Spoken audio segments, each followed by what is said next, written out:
here at Martinsville Speedway with Carson Kvapil, set to make his first career NASCAR Xfinity Series start tonight in the number 88 for Junior Motorsports.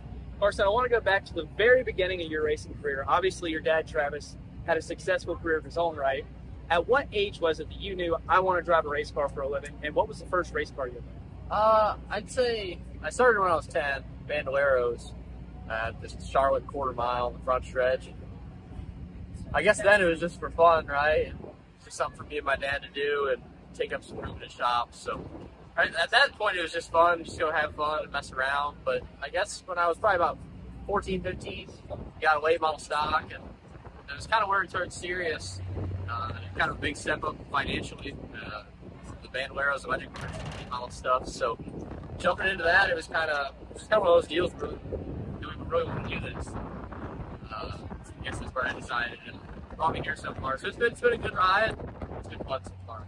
You speak of that Bandolero and the late model stock car. Your dad actually posted on Twitter that those two cars and your first start here tonight is all the number 88 cars. Is that just a coincidence? Does that number have any sentimental value to you at all? Honestly, it was all coincidence. The Bandolero, it was Cody Connors, and I must have been the previous driver. He bought the car. It was 88. I really don't know the whole backstory on that one, but we ran it initially as 88, then we duct taped it into a 93. But the late model stock was bought off the guy, and that was his number. That was his wrap. We ran it our first race like that. It is funny. It's kind of different. I guess it's more of a popular number, but come out here and get the opportunity to drive the number 88 is pretty awesome. So now you've been with Junior Motorsports Late Model Stock Program full-time in the car store for 2 years now, going on 3. How did you get hooked up with that team, and have you been able to learn anything from Junior or the team or even Josh Berry in your time there? All of them, honestly. They've all given me so much advice. I thought when I was going there I was a pretty experienced racer. I tell you, I learned a lot from those guys, especially Brian.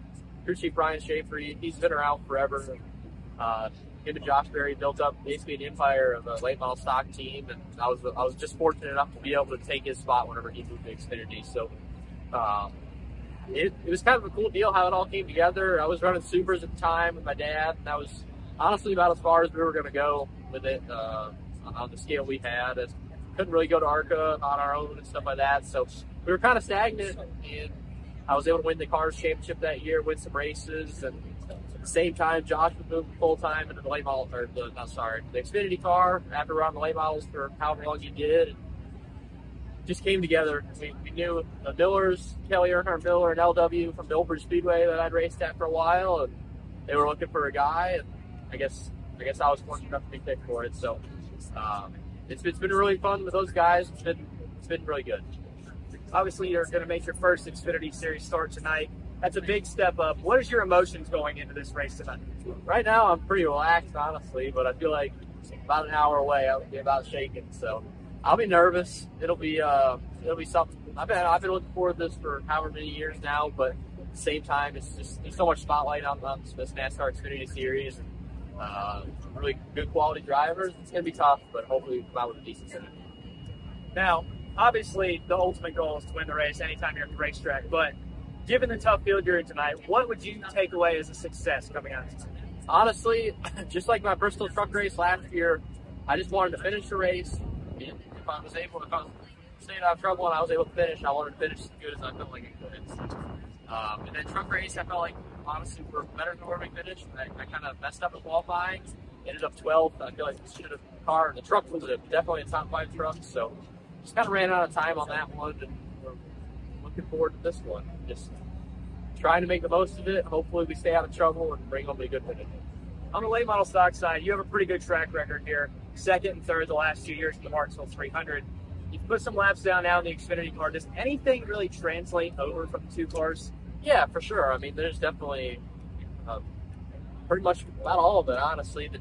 The cars are pretty similar. There's differences in the cars. Weight and power is a little different, but for the most part, all geometry. They're still truck arm steering box race cars, so they pretty much drive the same. The only big difference is really the radial tire versus the late model bias ply tire. It just kind of feels a little different. I was able to get used to it a little bit in practice we had, but I feel like it'll take most of the race to get a really good angle. Last question. Obviously, it's still pretty early in the year, but, silly season never really sleeps in NASCAR. Do you have any other plans this year that you're able to announce at this time, whether it's Xfinity, trucks, ARCA, and where would you ideally want to be next? There's definitely some stuff where we have our eyes on this year. There's nothing really set in stone, I guess you could say right now, but just trying to hopefully come out here with a good finish and maybe some more opportunities to come up. This is Austin Dillon, driver of the Bass Pro Shop Chevrolet. Make sure to hit that subscribe button. Also check out one of those 2 videos beside me. Visit frontstretch.com for more racing content.